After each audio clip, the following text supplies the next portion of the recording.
Today begins our series, Archetype One-on-One.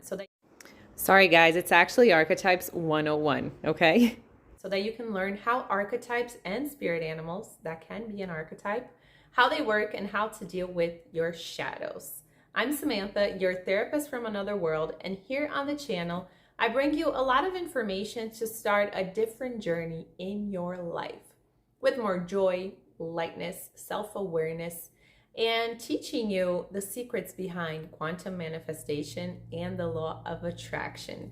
So subscribe to the channel so you don't miss any videos, okay? And hit the bell. Let's get started. First of all, a brief summary.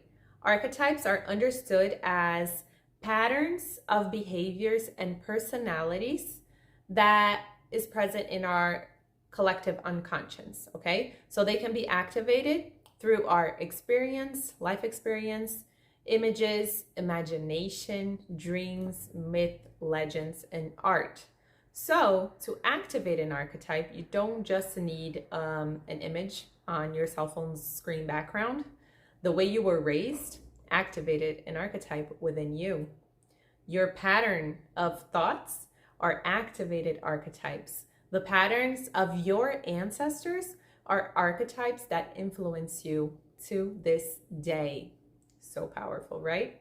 And the integration of archetypes involves becoming aware and accepting our shadows, the negative part of ourselves, and the lights, the positive qualities, in order to achieve a fuller understanding of ourselves and how these traits and these lights and shadows affect our lives. Okay, so in this series, we're going to talk a lot about how to work your shadows, because archetype shadows are negative or unexpressed characteristics of ourselves that we deny or repress, usually because of fear or shame. And these shadows can be projected onto other people or situations, becoming a source of conflict or difficulties in our lives, our everyday life. Okay?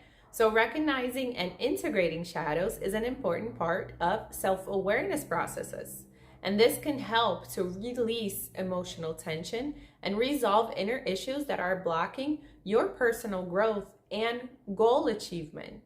So working with these shadows is important because they can have a significant impact on our lives. So even if you are not aware of them, they can still influence you. So when we repress these parts of our lives, they can manifest themselves in negative ways, such as intense emotions, impulsive behavior, or even relationship issues. Therefore, it's important to learn to recognize and integrate these shadows instead of denying them. Because I don't know how it is in the US, but here in Brazil, people who they don't activate an archetype because they're afraid of the shadow, or they deactivate an archetype because of a shadow, instead of using that information and learning how to balance it out, light and shadow, right? Why? Because working with the shadows of the archetypes, we can learn more about ourselves and develop a deeper understanding of our psyche.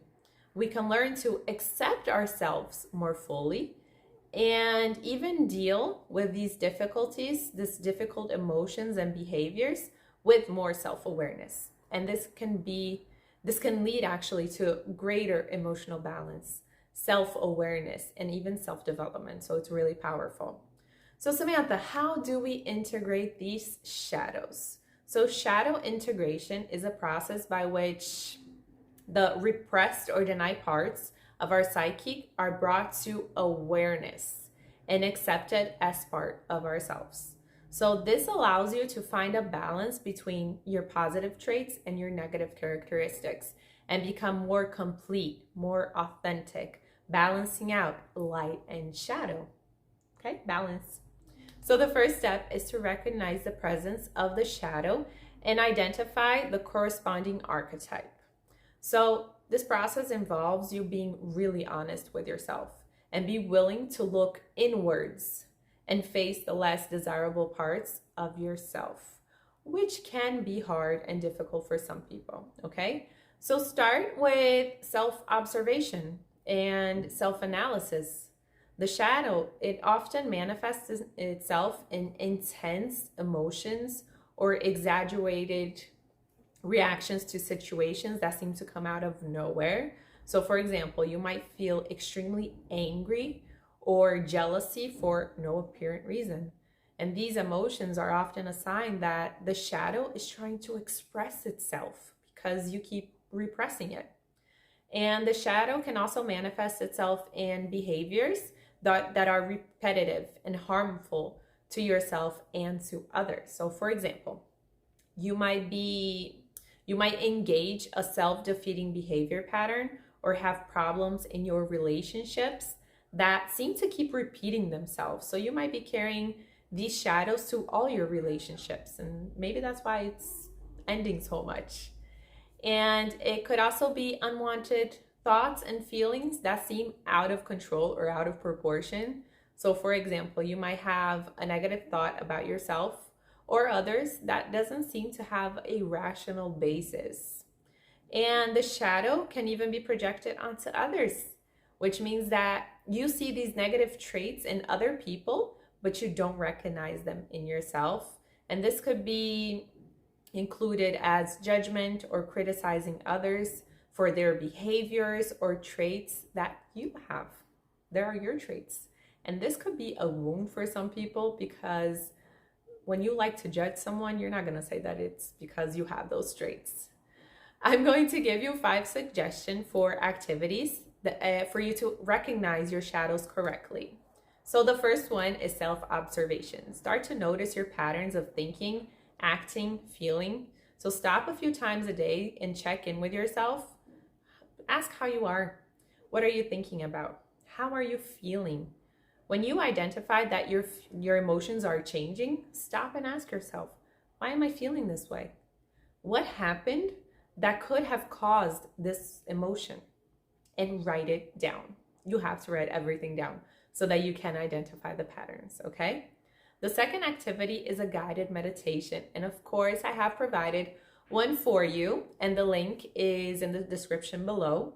And this will help you understand your shadow, because in this meditation, you're gonna have a little chat with it.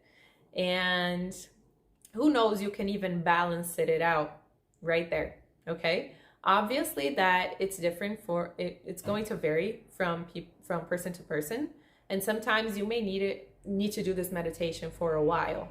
And sometimes it's the same subject or other subjects will show up, but don't give up if you like meditation. This one is wonderful. The third one is old school, a diary. Guys, I love that time in the 90s when at night we would get out our diaries and write everything down that happened that day. And I would write everything, my dreams, the events of the day, how I was feeling. So journal away freely about your emotions, thoughts, and behaviors without worrying about grammar or spelling, okay? That's not so important right now. And you may discover patterns and situations that come up quite frequently and recognize the shadow. So you have to go back and read it, okay? Like, read a week and then go back and read this week to try to find some patterns. The fourth activity is art. Art is a creative way to explore and express our shadows. Painting, drawings, or creating other forms of art can help you identify emotions and thoughts that may be related to the shadows and express them in a healthier way. And it could be even through dancing, okay? And the last one, if you try them all and you couldn't find the pattern, go to therapy. People need to get out of their mind that therapy is for crazy people. Therapy is mental and emotional health, because in the world we live today, that everyone is producing like at the speed of light and is living stressful life and dealing with depression, therapy is your moment of relaxing, because therapy can be a powerful tool to help you identify and work with your shadows. And an experienced therapist can help you identify thoughts and behavior patterns that may be related to the shadow that you're living and develop strategies to work with them constructively. And here in Brazil, we do have the School of the Future, and we have 2 therapists, me included, me and one more therapist, who do speak English and can help you out if that's something you're looking for. Remember that exploring the shadow can be a challenging process, but it can also be extremely transformative and liberating. Okay? You guys, this was our first episode on our Archetypes one-on-one. You have a week to recognize your shadows until the next episode that we're going to talk about accepting your shadows. See you guys next week, and don't forget to like and subscribe to the channel. Thanks.